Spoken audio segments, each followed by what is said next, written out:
Let's start the review with acknowledging some personal bias. 1. As a general rule, I like Star Wars games and Star Wars stuff. I'm tempted to buy every little Star Wars knickknack I see. I even bought Star Wars Band-Aids when I felt like I had been too much of an adult for one day. And let's be real, look at the types of games I've covered on my YouTube channel. I've played a lot of Star Wars games and reviewed a lot of Star Wars games. Now, let's also acknowledge, number 2, I'm not a big fan of EA games as a company. And since playing The Sims 3 way back in 2009, and I realized, oh no, they get money out of me by tricking me to click furniture, which requires microtransaction to unlock and use in-game. So there's EA's policy with microtransactions and bringing that to a lot of their games. And I had also followed the whole debacle with loot boxes and everyone saying, make them cosmetic! I'm glad EA Star Wars Battlefront II didn't become pay to win and force us to rely on RNG to draw the equipable cards you need to have a good build in the game.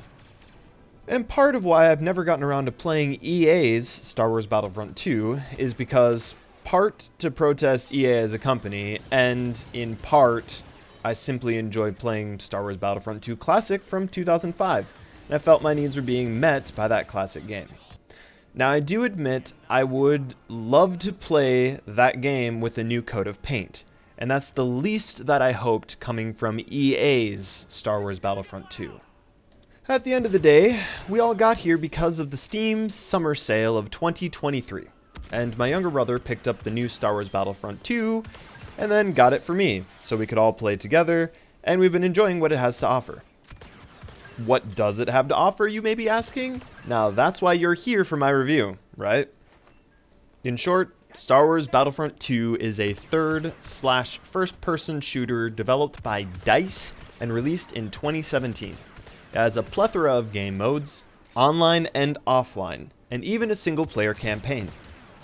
Now, I'm going to refer to this game as a third or first-person shooter. However, much like the predecessor Star Wars Battlefront games, if you want to play strategically, you should probably play in third person.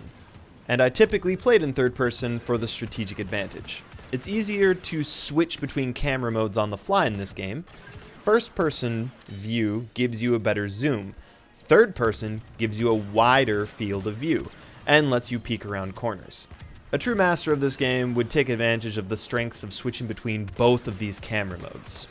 But I'm not a master. I'm an old man who's just doing his best. Last thing to note before we start in earnest.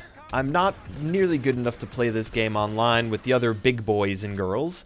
Although, as I play more, I've been scoring more and more in the middle, which is typically where I belong, in the average.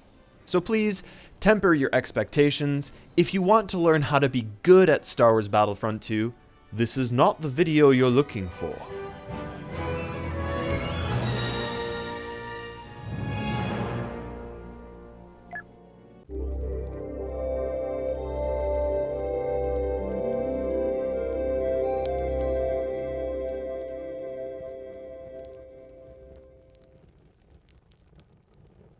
The first thing I want to talk about before we talk about story or gameplay is you can tell this game wants you to play online. Now, what do I mean by that? I mean that if you log on and you're not connected, it encourages you to connect online. Your timed daily challenges are nearly always only able to be completed by playing online games. Milestones are only obtainable online, except for campaign and arcade milestones. One saving grace is that all boosts and ability cards are completely available and fully upgraded in offline games. So you're not trapped if the EA servers shut down and you haven't fully upgraded and unlocked all the cards. Additionally, between instant action and arcade mode, you can mostly play the game by yourself offline. Why is that important? Because I have a suspicion eventually EA will pull the plug on the servers. The numbers are dwindling as it is. It was really hard to get into some of the less popular game modes, and oftentimes I've found our queue for the game mode to be at the minimum player required to even play that game. Not to say there aren't people still playing this game. There's a lot of people still playing. I even participated in a few full 40 people supremacy games. However, this whole preamble is to basically say the game wants you to play online, rewards you for playing online. But there aren't always many people playing each game mode online. I've struggled to get into Starfighter Assault to get some achievements there. I noticed there are at different times of day.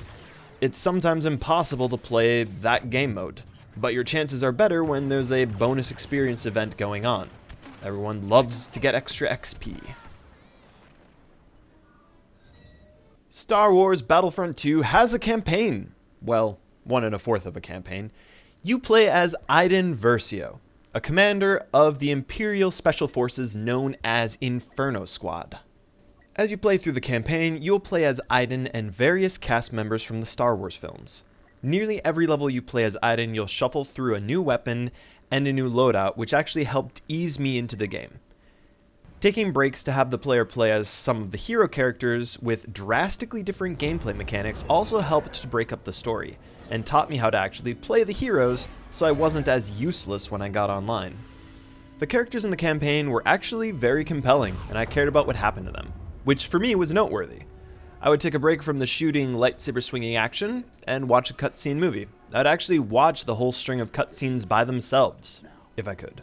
You start the story right after the second Death Star on Endor, at the end of Star Wars Episode 6, Return of the Jedi.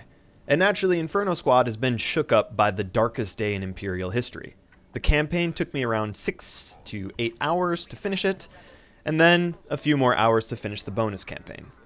The average time seems to be 7 hours to beat the campaign. It should be noted that you can choose the difficulty mode you want, but there aren't any achievements related to playing on harder difficulties. On the hardest difficulty, if someone wipes their nose on you, you die. But even on easier difficulties, you can still die pretty quickly if you're not paying attention. Maybe I'm just lazy and forgot how challenging first-person shooter campaigns are, but I actually found the campaign rather challenging at times. But this too shows why I'm not particularly good online, doesn't it? Better I say it than someone in the comments. Now, while I've sang the praises of the campaign, there are a few caveats and things you should remember about me. The story wasn't really surprising, and you need to do a lot of belief suspension to accept the reasoning of the characters in the game. But like I said, I did find the story compelling, and cared about what was happening. Does it beat the classic Timothy Zahn book series, Star Wars The Thrawn trilogy from the 1990s? No way. But let me tell you what it does easily beat. The story mode on Star Wars Battlefront II Classic from 2005. I feel like I've really pissed off some people now, but hear me out. The story for Battlefront II Classic was shoehorned in by making up scenarios where you play various game modes like Capture the Flag or Conquest, and your allies are basically useless and you carry the whole team. The campaign for EA Star Wars Battlefront II is actually like a standalone first or third person shooter campaign, not an afterthought or rehashing of game modes you could queue up for yourself in arcade or instant action. The campaign is completely separate from that, and I like that feature. Final thing to note is I haven't been playing the latest, biggest story video games out there. But at some point, video game storytellers started deciding to bring some, we'll just say tropes. Those tropes became very obvious on the follow-on campaign titled Resurrection, with the addition of a child. But again, I'm not overexposed on these tropes, and I really enjoyed the mother-daughter dynamic in the Resurrection campaign.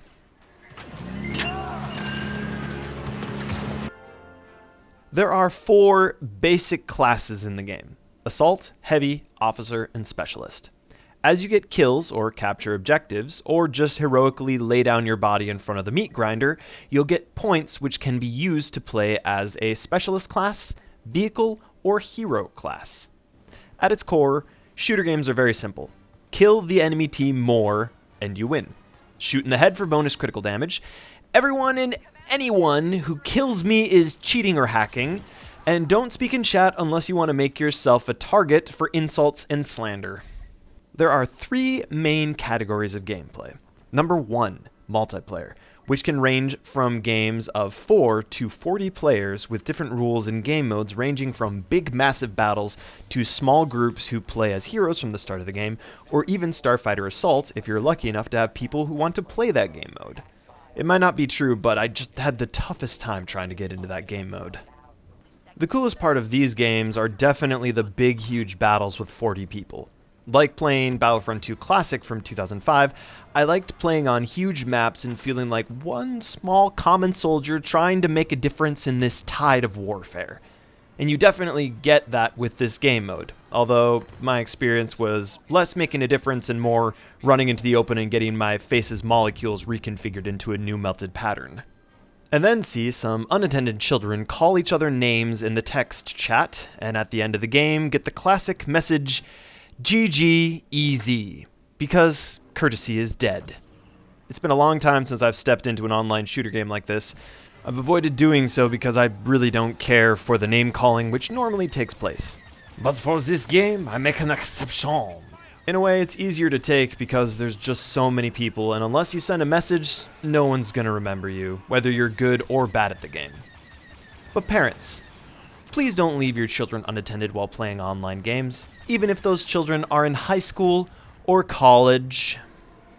Number 2, co-op missions, where you can select the clones or droids from the prequel trilogy, the Rebels or the Empire from the classic trilogy, and the Resistance or the First Order from the sequel trilogy.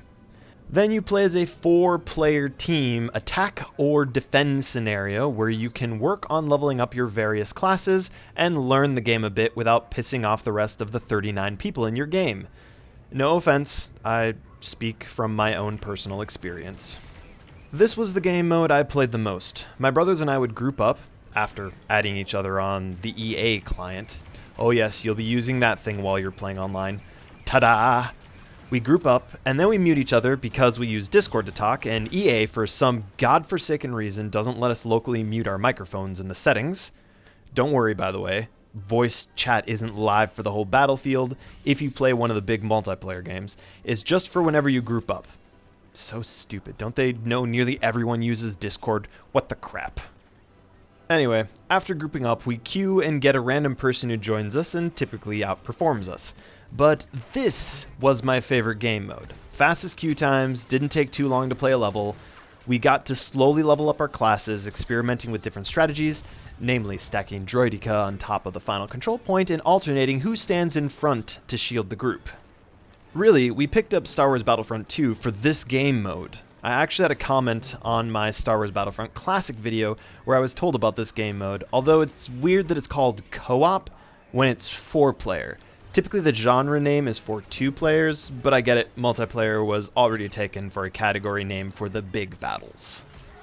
Lastly, number 3, single player, where you can play the campaign or basically everything you have online between custom arcade and instant action.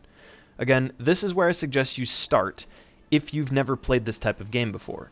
They even have a tutorial which eases you into the game, but I would suggest poking around with the different offline game modes and try out the heroes here first. Don't be like me, jumping into a fight and pressing F1 to review while playing as the actual character in a live online game. But crap happens, and DICE added that in so you can have a quick reminder how to play a character. And that's where the bulk of this review would be focused. Between the campaign and just how many heroes, classes, guns, and game modes, it's no wonder that EA's Star Wars Battlefront II is a 90-gigabyte download. And between you and me, having Halo Master Chief Collection, Sea of Thieves, Battlefront 2, Halo Infinite, Monster Hunter Rise, and especially Microsoft Flight Simulator installed along with a few choice MMORPGs or two, it's too much for my poor terabyte hard drive to handle. This review is already going to be a monster in length, but I need to add a note about space combat. Much like in Star Wars Battlefront II Classic, space combat is probably the weakest part of the game. It's functional, but the only way it's not pulling nails is when you're playing with a controller. I tried keyboard and mouse, and I hate the controls when I'm flying a vehicle or space combat. I've also tried my fancy schmancy flight simulator joystick, and that wasn't any good either. Again, it worked, but it just didn't feel right, and I wouldn't recommend it. Remember, I played TIE Fighter, X-Wing Alliance, I've played Star Wars flight simulators. It just doesn't feel right. Outside of the campaign, space combat is pretty easily avoidable. Unless you're trying to get all the Steam achievements, but I got my Starfighter Assault win already. I don't need any other space combat achievements. I'm content. I have been trying to level up my basic Starfighter classes and chipping away at achievements when I can, but that's only been possible on rare occasions. Our numbers run thin. Finish this quickly. With getting Star Wars Battlefront II Celebration Edition, it kinda makes most of the loot boxes obsolete due to the fact that nearly everything is already unlocked except for boost and ability cards online, and a few specific skins for a couple characters like classic Cinnabon Leia and Robot Legs Maul. This is a good place to remind you that EA was originally going to give us random boost or ability cards for different classes and heroes in these loot boxes, but thankfully the community outcry put a stop to that. And then it was just character or class skins, emotes, and victory poses. After you finish enough milestones, you open the loot box to unlock your class's weapons and weapon modifications as well. There is still some sense of progression online with getting milestones and unlocking new weapons. I hated the default blaster you use with the Assault class, but after playing Assault more, completing milestones and unlocking new weapons, Assault became much more fun to play. After you're done with the game, you review your performance, see your profile rank, and see which classes got increased ranks. If you increase the class rank, you're rewarded with a skill point for that class. Next game, you can check out your class or hero on the fly, or back out of the next game queue and visit your collections tab to unlock boosts or ability cards by spending skill points on those cards. Just to foot stomp a little here, I was saving up skill points thinking, oh, I'll save them up for when I level up my heroes and I'll make my heroes stronger faster. But my younger brother corrected me and said, no, your skill points are separate for each class, which is great. But it leads to a lot of maintenance after a match is finished, where we all need to back out and customize our classes for a few minutes before we're ready to jump back into the action. It's all a little bit micromanaging-y, and I could really see it irritating some people for not being the most intuitive. You can stay in the game and unlock stuff on the fly, but I don't read really fast before I respawn, and I didn't know what I wanted to unlock, so after a few games we would just back out of co-op and unlock stuff. Boost cards will provide your class with static bonuses, like recharge speed increasing, getting health on eliminations, or getting battle points at an increased rate. Ability cards will change your abilities with more powerful versions, and sometimes give you a completely new weapon to use.